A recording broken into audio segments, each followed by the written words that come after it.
and welcome back to another video. You'll have to excuse my somewhat bedraggled appearance. I'm deep in market prep. I've got 2 Christmas markets coming up. One of them is a 2-day one, so I'm just looking like a gremlin sat at my sewing machine.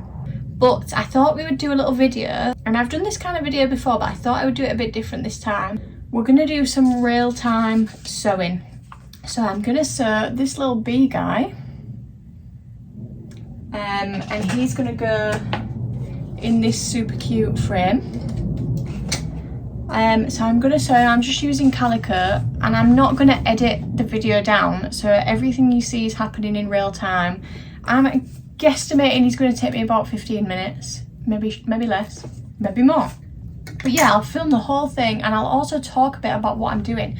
So it's not a tutorial by any means. I don't want you to think that you're going to walk away from this fully knowing how to do machine embroidery, but I will talk a little bit about what I'm doing and why I'm doing it, if you find that helpful. So shall we just get into it?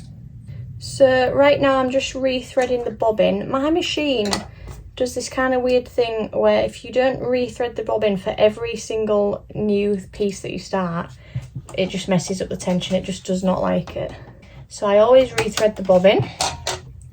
And then while I'm at it, I may as well rethread the rest of it. So I always do that.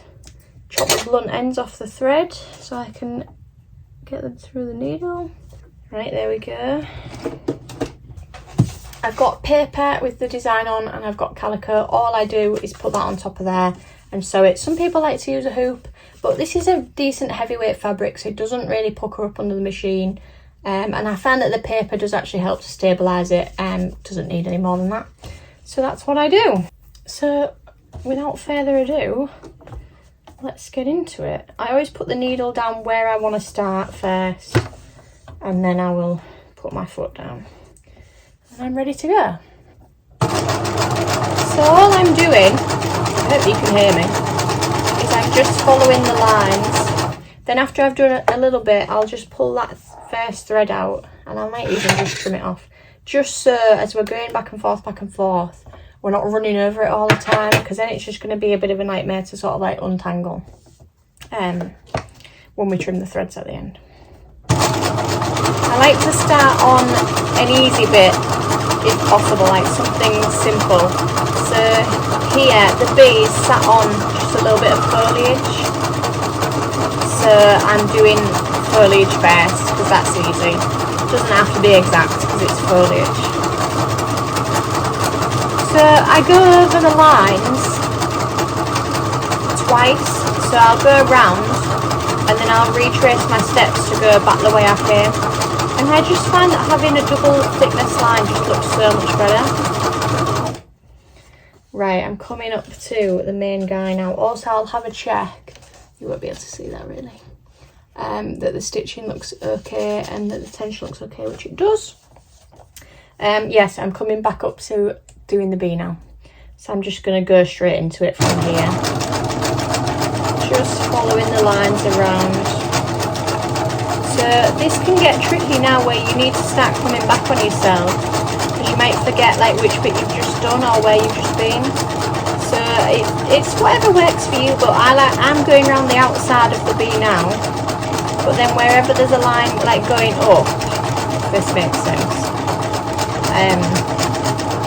like his stripes, I'll go along his underneath, and then every time there's one of his stripes going up, I'll go up it and then back down it to where I was, carry on going on his underneath, up, back down, carry on going, if that makes sense. And then I'll get around to and then I'll do the top, sort of. But as long as you remember where you've been, it doesn't matter too much. And I do find that you can go over a line 3 times, and you can't tell much difference between if you went over it twice. So don't fret about that either. So I just realised there I went the wrong way back up, but it doesn't matter, I just went back. You can, of course, if you don't want to remember where you've been, you can just pick up your needle and start in a fresh place, but I just find it's easier and more efficient to just sort of do it as much as you can in one seamless line. And then also when we turn it over, we'll see if there's any obvious gaps that we've missed, which hopefully we haven't. This is quite a simple one. Right, I think I might have been over everywhere, although I think maybe not there, but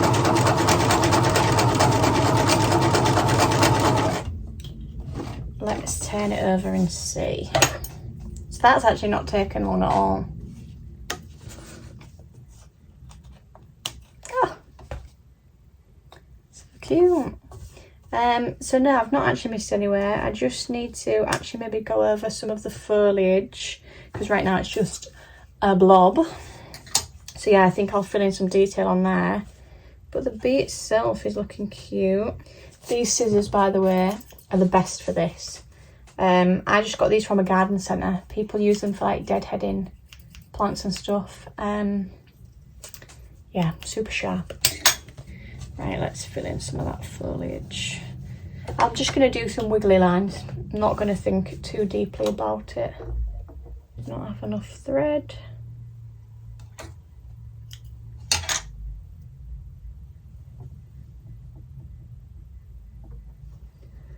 Also, I just realised I'm expecting delivery, and I wonder if I can hear the doorbell over the sound of the machine. Hope so. Oh, the tension's messed up now. See what I mean about rethreading the bobbin every time?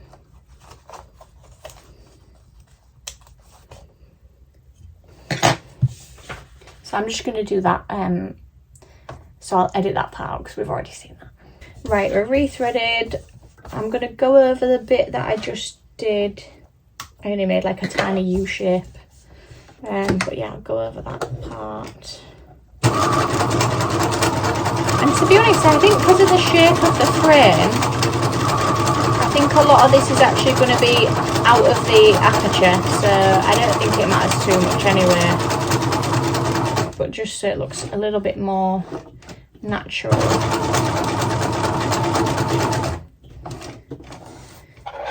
Because we're not really looking at the foliage, we're looking at the little bee. He's the star. So yeah, there, I just snip those threads off. Oh, and there was that bit I wanted to go around. Damn it. If you have any questions about machine embroidery, freehand machine embroidery, pop them in the comments and I'll try and come back to them and answer them. Or maybe if there's a lot of questions, I might do another video. I am working on an online course. So if you'd like to see that, please also comment and that will spur me on to actually get it done. There we go. So that's our little bee. So then all I'll do is rip the paper off the back. So it rips off quite easily because you've essentially just gone around and perforated it all. So you could go into all the little gaps and get the little bits out, but it's going in a frame, so you're not going to be able to tell. Cute. So I'm going to frame that up right now. I hope you enjoyed this video and I'll see you in the next one. Bye bye.